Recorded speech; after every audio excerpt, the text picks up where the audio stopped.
এমন দয়াল আর কোন যুগে ছিল কি মা? তাই তো বৈষ্ণব মহাজন বললেন, ধন্য কলি যুব ধন্য অবতীর্ণ আমার শ্রী চৈতন্য। তাকে ধন্য বলছেন যে কলিতে আমরা জন্ম নিয়েছি। এই কলির প্রতি পদে পদে দোষ, তথাপিও কলির অনেক বড় মাহাত্ম্য আছে।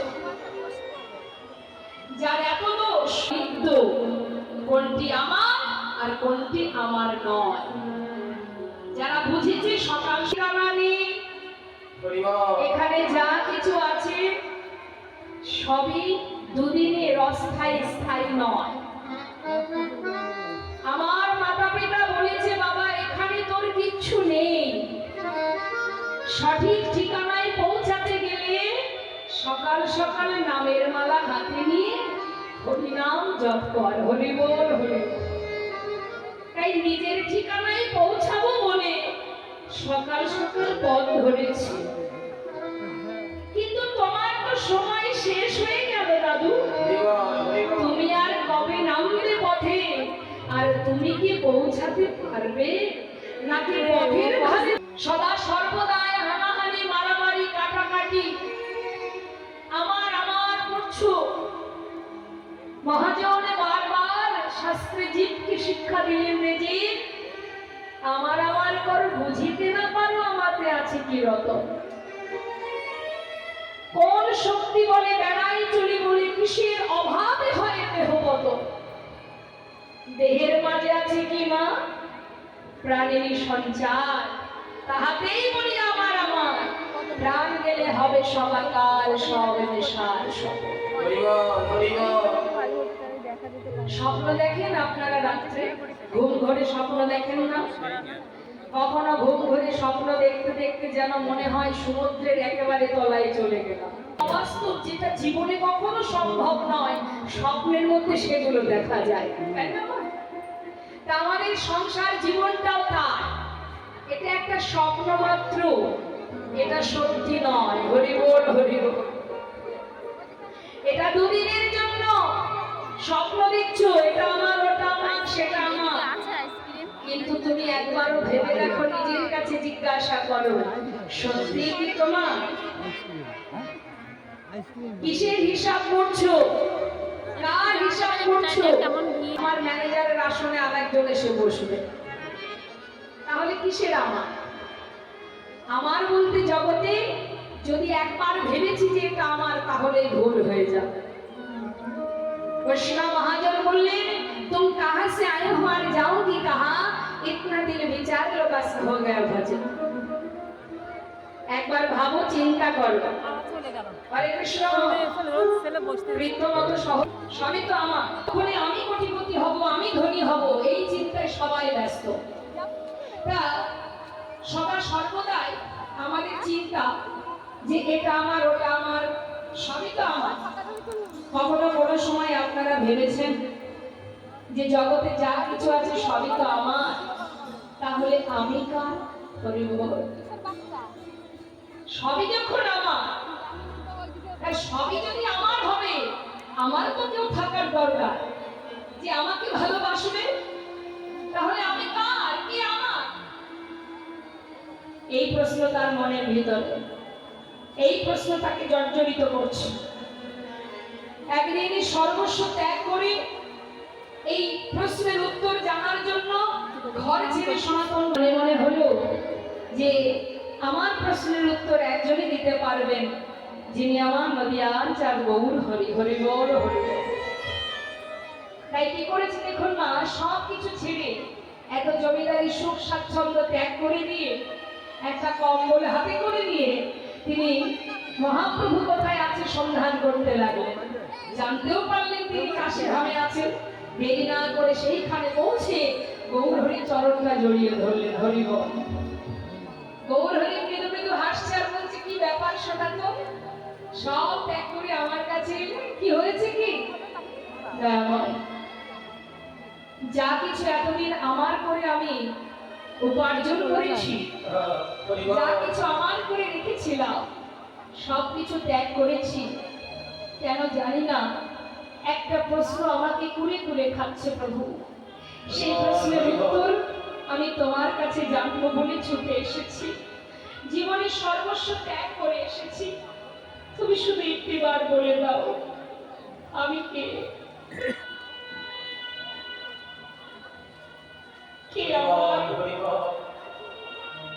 কেন মরে যাবে তা পরিচয়? কেন আমি কৃতাল জ্বালা ভোগ করছি? ইহা না জানি জীবের কই ছিড়িত হয়। উত্তম প্রশ্ন সনাতন। যে প্রশ্ন তুমি আমার কাছে যে উত্তর জানতে চাইছো, এটা শুধু তোমার জন্য নয়, জগতে যত জীব আছে সবার জন্য একটাই উত্তর। এই যে তুমি জিজ্ঞাসা করলে তুমি কে, শুনে রাখো। জগতের প্রত্যেকটি জীবের একটাই পরিচয়, যে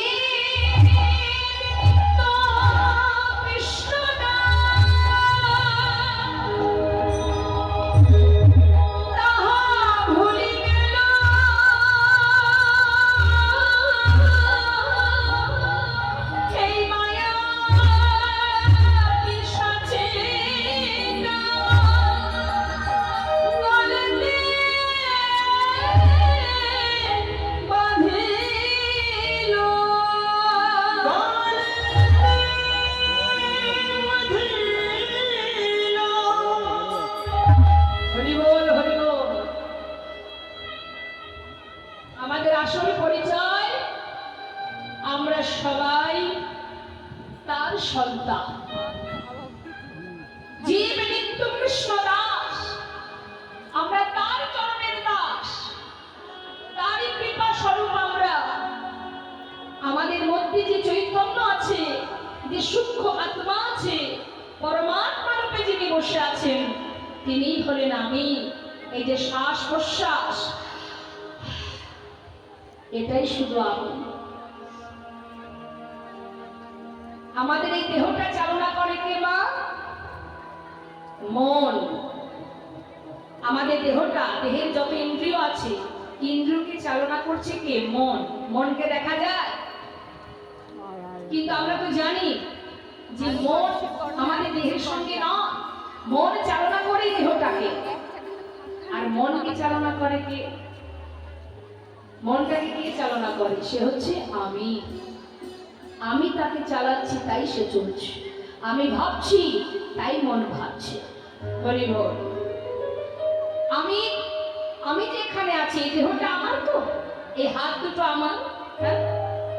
দেহের মধ্যে মনটাকে দেখা যাবে, কিন্তু সে আছে, তাকে দেখা যায় না।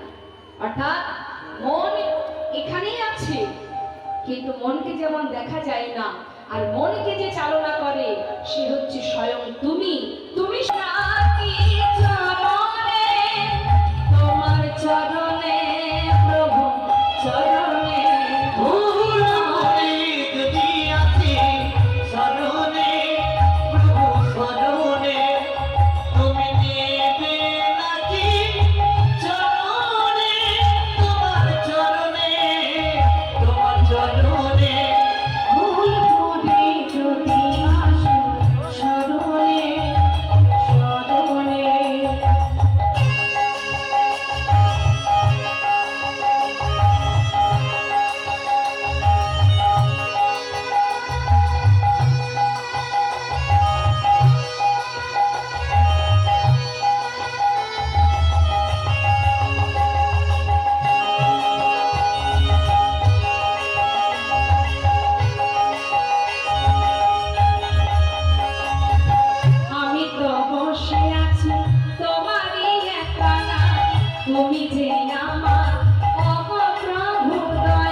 সুন্দর কলিহত জীবের উদ্ধার করছে একদিকে, আর একদিকে তিনি লীলা করছেন। তিনি সুরধরি তীর আলা করে ভক্তগণকে নিয়ে